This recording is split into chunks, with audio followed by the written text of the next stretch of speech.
What's going on, everybody? This is Chris Martinez. And this is Eric Martinez. Okay, so we're back again for another installment of How to Look Good Naked, okay?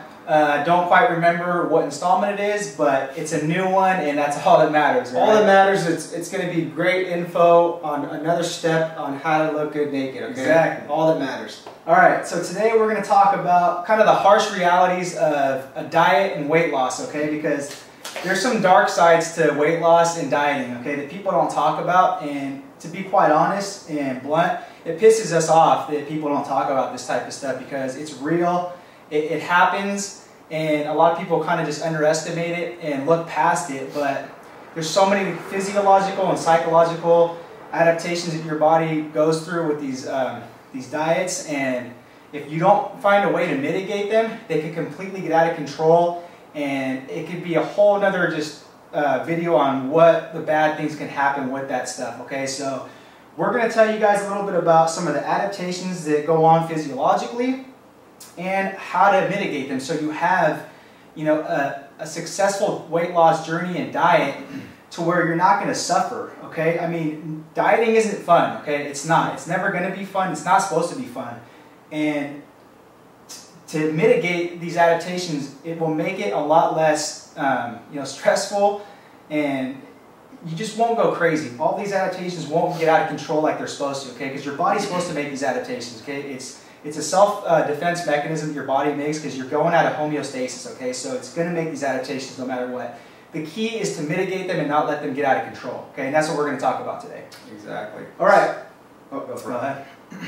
So we'll talk about the first adaptation that happens. Is very, very important. So your metabolic rate will go down, you know, as calories get lower and lower in body fat levels, okay? Metabolic rate is very important. It's your total daily energy expenditure, okay? So the key with you always want to have your metabolic rate pretty high and efficient.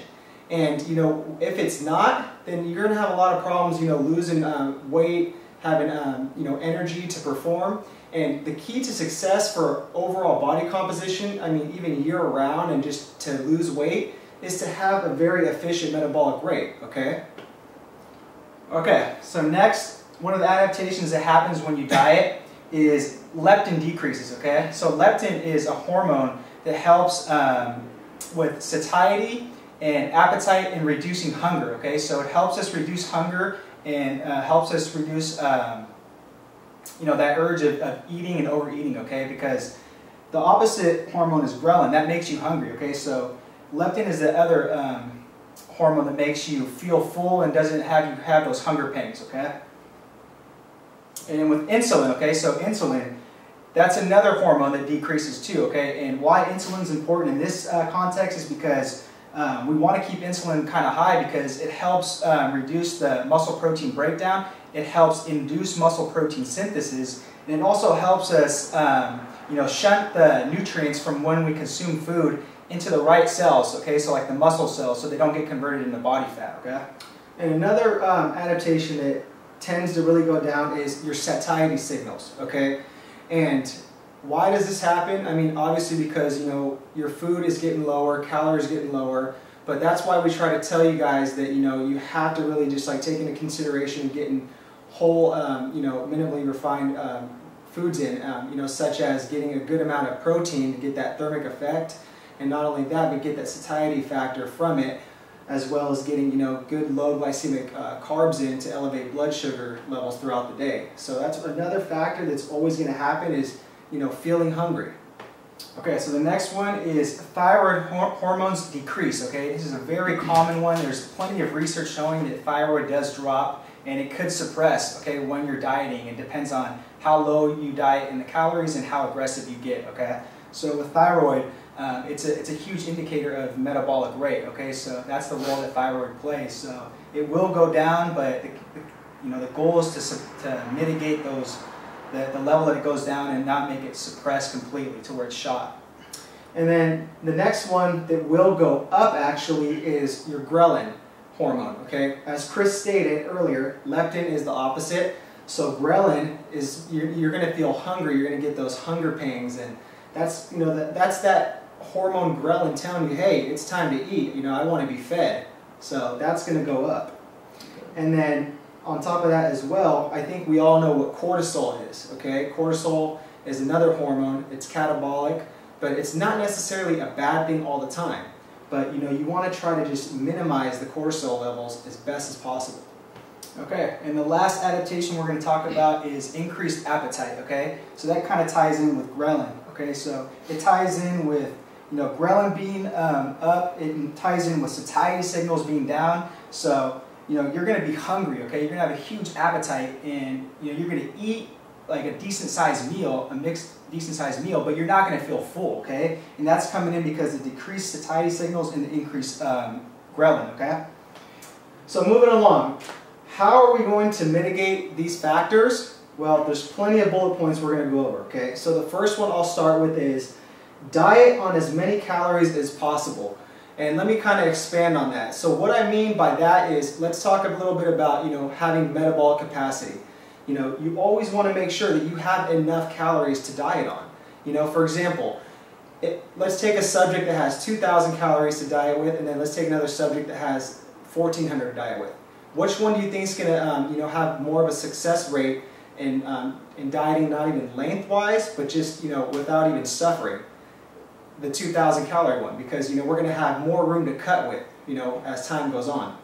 So something I want to add on too with dieting as much calories as possible, okay, is when you start your diet, okay, it's called the energy gap. That's basically when you put your body in a caloric deficit, okay? Don't start it off on such a high, caloric deficit if you don't have to. So for example, what he said, if you have 2,000 calories to work with, okay, maybe put that calorie deficit into maybe 1,700, okay? You don't have to go down to 1,400 or 1,300 to actually get your body into that hypocaloric state, okay? Because the research shows, again, the bigger the energy gap that you start off with is going to put you in that state of, more of these metabolic adaptations to occur, okay?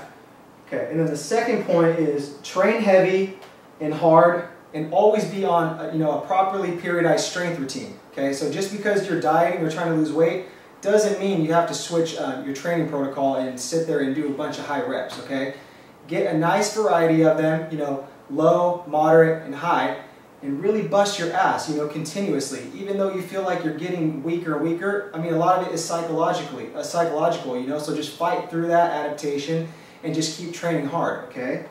And to add to that again too, training heavy and hard with a proper periodized protocol when you're dieting is a very underrated anabolic stimulus, okay? It's very potent, and a lot of people don't realize that, and it retains muscle mass, and it keeps your metabolic rate elevated, okay? So the more muscle mass you have, the more you retain, the more your metabolic rate is going to be elevated, okay? So keep training hard. Next point, we want to do minimal cardio. And when we do implement cardio, we want to do more of a HIIT protocol, the high intensity intervals. So let's take, for example, if we're doing a bunch of steady state low intensity cardio, I mean, our metabolisms and bodies are going to adapt to that. Okay, so you're not going to get the same thermic effect as you would with doing some high intensity intervals. Why? Because you're not activating fat burning enzymes. You're not increasing your muscles' oxidative capacity. There's a lot of factors that go into that. So, let's try to minimize cardio as much as we can. And then if we do implement it, let's add in some high intensity interval training. I just got to throw in a shameless plug here. We did come out with the ultimate HIIT cardio guide, so I got to throw that in because it's an awesome product and we've been getting awesome feedback on it. We collaborated with Lane Norton, so if you guys don't know about that, check it out. Okay. Alrighty, so moving on to the next point. So we want to manage stress, sleep, and our cortisol levels. Okay, as I talked about earlier on the adaptation, the cortisol is a catabolic hormone, so we want to minimize that as best as possible. There's no way we're not going to be able to get around that and dodge cortisol. Okay, but we can control our sleep and manage our stress. Okay, so you always want to just find a nice balance of that, and I understand that everyone's stressed out and sleep's hard to come by, but try your best to just really factor these things in, and it'll make a world of difference. So that means no sex because it's going to drive up stress and cortisol is going to go up. Yeah, pretty much. All right, so next point, all right, more protein, okay, to maximize muscle protein synthesis, satiety, and thermic effect of food, okay? So if you're taking in high quality protein sources, which you should be when you're dieting, okay, what that's going to do is it's going to elicit muscle protein synthesis, okay? And it's going to also keep satiety very high because protein's very satiating, okay? And also, the thermic effect of protein is probably the highest out of the 3 macronutrients, okay? Your body takes a lot of energy, and it's very cost efficient to sit there and break down protein. So it's another way to sit there and kind of get some sort of energy expenditure through thermic effect of food of having, you know, high quality protein sources, okay? Next one, make less aggressive cuts when weight stagnates, okay? Far too often you see people just freak out when they hit a plateau or stagnate. You know, they don't really understand what that is. And plateauing and stagnating is just another good adaptation your body makes, meaning that it made the proper adaptations and needs some sort of other stimulus to get that back on track again, okay? People don't understand that, so they freak out and they'll sit there and they'll drop their carbs by 50 grams and maybe 10 grams of fat, or even worse than that, you know, add in a bunch of cardio or something like that, okay? So make less aggressive cuts, okay? Maybe just cut, you know, 10 grams or something like that, or maybe 20 at the most or something like that. Maybe a couple of grams of fat, you know. Don't sit there and, you know, put your body through that if you don't have to, and you're going to drop, you know, with a lesser cut, okay? Lose weight at a slow rate, okay? So the research shows that you want to keep it about, you know, 0.5 to 2 pounds a week at the most, okay? So anything more than 2 pounds, you're risking lean body mass, okay? So like I said, just lose weight at an optimal rate, which ties into, you know, the less aggressive cuts per week, okay? That way you're going to keep metabolic rate higher, you're going to retain more muscle mass, and thus that's going to keep, you know, metabolic rate higher too, okay? Next point, frequent self-monitoring, okay? So that ties in with, you know, tracking your food, journaling your food, okay? So that would go in with flexible dieting, counting your macros, okay? So if you follow a nutrition program like that, you know, you're going to be able to frequently self-monitor that, okay? And then another way for self-monitoring is, you know, anthropometric measurements too, okay? So, of course, weigh yourself, okay? Take pictures, take measurements, and if you have access to like a DEXA or a bod pod scan, I mean, yeah, take advantage of that. So, you know, frequent self-monitoring, okay, to make sure you're making progress. And one little point I want to just add to that is that, you know, I mean, you know, I know it's tough to sit there and get on the scale on a daily basis because it's very psychological, but you guys have to keep in mind that, you know, our body's weight is going to fluctuate due to so many variables. And not only that, our bodies are constantly storing and we're burning fat, okay? So the scale can jump one day and then it can go down the next day. So, you know, just really look at the trends and just pay attention to that. Don't look so much at the fluctuations. There's too many variables that go in hand in that. Don't let it ruin your day. No. All right. Last but not least, have a proper nutrition program in place with your weight loss diet, okay? I mean, I can't sit there and emphasize that enough. You know, we're huge advocates of flexible dieting, counting your macros, okay, because it ties in with the frequent self-monitoring, okay? But you don't have to go that route. Just find a diet that you're going to just be able to be successful on, adhere to every single day, and not be restricted or have some sort of black and white approach with it, so aka cookie cutter diets, okay? I'm not going to jump into that, but just find an optimal and proper nutrition program that you're going to follow, okay? So one last thing we forgot to tie in with one of the metabolic adaptations that occurs, okay? It's not really metabolic, but it's psychological, okay? So psychological factors increase when you diet, okay? There's no way around it. It's just going to happen to a greater or lesser extent depending on the individual. And I'm not going to hop into this because this isn't our area of expertise and we just don't feel qualified to sit there and speak about it, okay? But just keep in mind the psychological factors will increase, you know, such as, you know, binging eating disorders, and just, you know, looking at yourself in the mirror, feeling fat and stuff like that, okay? So a lot of that goes on as well when you diet, okay? So basically, that's the whole video, okay? We talked about the adaptations your body makes, and we talked about how to mitigate these adaptations, okay? And like we said, your body's going to make these adaptations no matter what, okay? It's just a self-defense mechanism, it's biology, okay?